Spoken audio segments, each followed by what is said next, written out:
Hello, and welcome to the PA is In, the show created by PAs for PAs, where codependency with your supervising physician is a thing of the past. Optimal team practice is the future, and physician associate has taken the place of physician assistant as the professional title of choice. We are redefining what success as a physician associate looks like and what it feels like. Here, you'll find the tangible, practical tips that I use to escape healthcare burnout, the exact mindset shifts, money habits, systems, and processes that I used to become a unicorn PA. I now have a job that I love, abundant energy, time to spare, and work optional financial freedom. I'm sharing everything that has helped me to navigate over a decade of PA life with you so that you can live long and prosper. The PA is in. Before we get started, I want to quickly remind you about an upcoming masterclass that I'm teaching. In this masterclass, I'm going to show you how you can earn more money working clinically as a PA without changing jobs, specialties, or cities. You'll make the ultimate shift from feeling overworked and underpaid in your role as a PA to being able to increase your income by learning your worth and learning how to leverage that worth and share the value that you're adding to the team with your employer, resulting in a raise. It's called The 4 Top Secrets of High Income Earning PAs. And you can sign up for the date and time that works best for you at tracybingaman.com/masterclass. That's www.tracybingaman.com/masterclass. I cannot wait to see you inside of that juicy, packed training. Okay, on to today's topic. So, today I'm going to share with you 3 types of negotiators that exist in the world. We'll dive into each type of negotiator. I'm going to share the characteristics of that person, how they may be perceived by others, what they care about during a negotiation, and more. In this episode, you'll be able to see what type of negotiator you are, and also super valuable if you know your physician counterpart, your practice administrator, that administrative lead, if you know them well, you may also be able to pick up on what their negotiator type is, which is going to be super valuable the next time that you sit down across a table to negotiate with them, because you'll know what they value, you'll know what they fear, and you'll be able to kind of get a leg up during that negotiation, which is so freaking valuable. Before we get into the meat of the content, I wanted to share with you that I was so intrigued by these negotiator types that I put together a quiz for you to determine which type of negotiator you are. So if you're curious and you just can't wait, you can go take the quiz now, or I'm going to deep dive into each type of negotiator. I want to see if you see any of your own characteristics in that negotiator profile. Take a guess at who you are and then confirm your suspicions or be proved wrong with the quiz. It's super fun. It takes less than a minute. tracybingaman.com/negotiate, and you can figure out which of these 3 types of negotiators you are. So the 3 types of negotiators are diagnostician, connector, and commander. So I'm going to first start with diagnostician, and we're just going to run through how these people see themselves, what their characteristics are. I'm going to give you some examples of situations that they would thrive in. We're going to identify what their superpower is, and then we're going to move on to the connector and the commander. So pay close attention and see which of these negotiator types most reflects you. All right, first up, the diagnostician negotiator. They see themselves as realistic, prepared, and smart.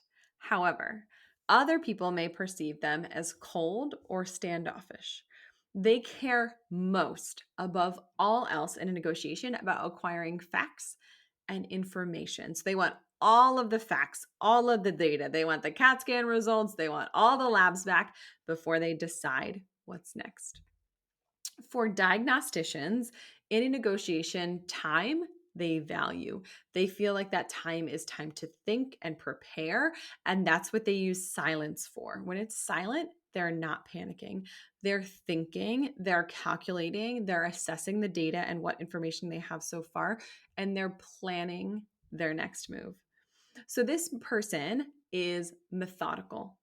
They're diligent and detail oriented. By nature, they hate surprises. They may be seen by other people in their circle as a lone wolf or a little bit reserved. Maybe they hold back in social situations. They are a problem solver and they solve problems by aggregating the information. Like I said earlier, they love data, facts, and figures. They're a little bit skeptical by nature, and they might be slow to answer questions because they're calculating risks, they're calculating statistical probabilities, they're thinking about the data and information that they've already obtained before they're willing to answer the question that you asked. So, that is the diagnostician. So, if you are a diagnostician, the good news is your negotiating superpower is diagnosing the situation and using data to inform your approach to discussions. Now, that applies to salary negotiations and patient visits and everything in between. You may find that you are a little skeptical by nature, but you like to be prepared, and pro con lists are your friends. If you are one of those people that made a pro con list to decide where they were going to go to PA school, you may be a diagnostician when it comes to negotiator type. If you can get your hands on the facts, you feel super confident about your ability to drive the negotiation where you want it to go because facts are familiar to you. Those are your friends. You have this methodical approach to both diagnosing patient problems, other things in your life, and also to negotiating. You're diligent about collecting the necessary information beforehand. So before you engage in the conversation, you're finding all of the facts that you can. You love to combine strategy with the data of those facts. This diligence in advance of your negotiation serves you well, and it also helps you to control the pace of the negotiation. Your skeptical nature, that holding back instinct that you have, helps to keep you safe, even if other people find you a little bit reserved and cautious to proceed. You embrace the human variability that comes along with those numbers you love so much, and you try your best to ignore the urge to move so slowly in conversations that nothing happens at all. You, as a diagnostician in a negotiation, you're data driven. You're focused on diagnosing the situation, just like you're focused on diagnosing the patient, because you care so much about the outcome. So, this is the person who's going to gather all the data, be very methodical, even to the point where other people are sort of like, hurry up or like, out with it. Come on, let's go. But the way that you think is very strategic and one step at a time. So that is you. If you are the diagnostician negotiator, you can confirm tracybingaman.com/negotiate to take that quick little quiz to see if you are right, if that sounds like you, if that feels like it aligns with the way that you approach interactions with other people, more specifically negotiations. So the second type of negotiator is the connector. If you're a connector, you see yourself as personable, conversational, and relationship focused. Those connections with other people really matter to you. You may be seen by other people, hint, hint, the diagnostic negotiator, as friendly, outwardly friendly, or maybe even too talkative. The thing that you care most about, where a diagnostician cares about data, you care about building relationships. When it comes to a negotiation, you see time as an opportunity to build connection and relationships with others, and you see silence as a negative. When someone is silent, you find that upsetting and you think that they're angry because they're not outwardly connecting with you as a part of that conversation. So, here are some characteristics that you may relate with if you are a connector when it comes to negotiating. You're happy when communicating. You're sociable and happy around other people. You are peace seeking when you're figuring out a negotiation. You want to find a solution that brings peace to the group because that connection, those relationships, even between others that you're not involved with, are very valuable to you. Sometimes you're distractible because you get more invested in the relationships than the outcome of the negotiation. You might be a poor time manager. If you're a procrastinator, if you are like easily distracted, this could be you. And you may overpromise and underdeliver as the result of a negotiation, not on purpose, but because you want to preserve that relationship so badly that sometimes you say things and later you're like, oh, shoot, that's not logistically going to happen, or that's not going to happen on the time frame that we discussed.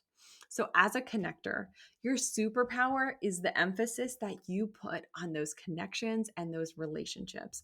You are good at embracing them, preserving them, and investing the time to build those relationships over the long term. You have this ability to see those around you for who they are, connect with and embrace the differences between you and them and the similarities, all while moving discussions forward. That's what makes you unique as a negotiator. When we care as a connector about preserving the connection we fostered with others, and we have to have hard conversations, it can make us pretty nervous. It can make our palms sweaty and turn our stress level up a notch because you know that those hard conversations can have a negative outcome, or they can have a negative impact on those relationships or those connections that you value so much. So here's what you need to remember if you are a connector and you're coming up on a negotiation. You are kind. You are respected. You are connected. You are worthy of more money and better hours and all of the things that you're dreaming of asking of, but concerned about how it's going to affect the relationships you have with other people in the group or the leaders or administrators that you have to talk to about getting those things. But you have to believe that deep in your being, that the outcome of your negotiation is necessary and worth fighting for. And that, yes, that conversation is temporary and you have laid the groundwork to really create a relationship that's sustainable and can undergo the relative stress that is temporary that comes with the negotiation. As a connector, you're charming, you're intelligent, you're friendly, and personable. If anyone can rock these types of discussions, it is you. So that's connector, the second type of negotiator. And third, but certainly not last, is the commander type of negotiator. You see yourself as honest, logical, and direct. You may be seen by others as emotional, overly aggressive, or maybe even a little bit harsh. To you, time as a part of a negotiation is money. And when the person that you're negotiating with is silent, you see that as an opportunity to speak more and get your voice heard. Here are some other characteristics of a commander negotiator. You aim to get things done. You want to get things done more than you want the perfect outcome or the exact right solution. You are charging through. You are about getting it done. You also love winning above all else. So getting that outcome that you want is very important to you. Of the three negotiator types, the commander is the most likely to get tunnel vision, the one that is most likely to sacrifice relationships and manners and other things on the way to the ideal outcome of the negotiation. You see negotiating as this opportunity for intellectual sparring. You might even find it to be a little bit fun. This commander is not me. It's not me. I'm getting better at negotiating as I've learned more and been able to control my emotions, but I have never found negotiating to be fun. In fact, I think I teach on negotiating so much because it was so intimidating to me. And it was just a challenge. That's why I teach it so much. So, if you are a commander negotiator, you are all about getting it done. When it's pretty, when it's messy, when it's real, you are the one who continues to move that discussion forward towards the goal again and again and again. Despite resistance, despite obstacles, you keep going. You're the one who loves winning, sometimes suffers from a touch of tunnel vision, and focuses on sealing the deal. You are honest, logical, and direct, even when emotions are running high, probably especially when emotions are running high. People might see you as a tad bit aggressive, but you always focus on respect, others respecting you, and you respecting your counterpart as a part of a negotiation. In the depths of these difficult discussions, you're the first to focus on what your counterpart is saying and then to uncover the meaning of the underlying message, all while moving the conversation forward. You worry about making sure that your voice is heard in these situations. You're focused on identifying what the next step is, and the next step, and the next step. And you're focused on being able to land that raise that you've been vying for. If that is the outcome, you are focused on that. You are not distractible. You are focused on the outcome. You stress out that it's been way too long since you felt really great about the money that you're earning. Heck, you might not actually remember the last time that you felt truly proud of your paycheck, and you've decided that that has gone on long enough, and that's what stemmed this negotiation that you're thinking about undertaking.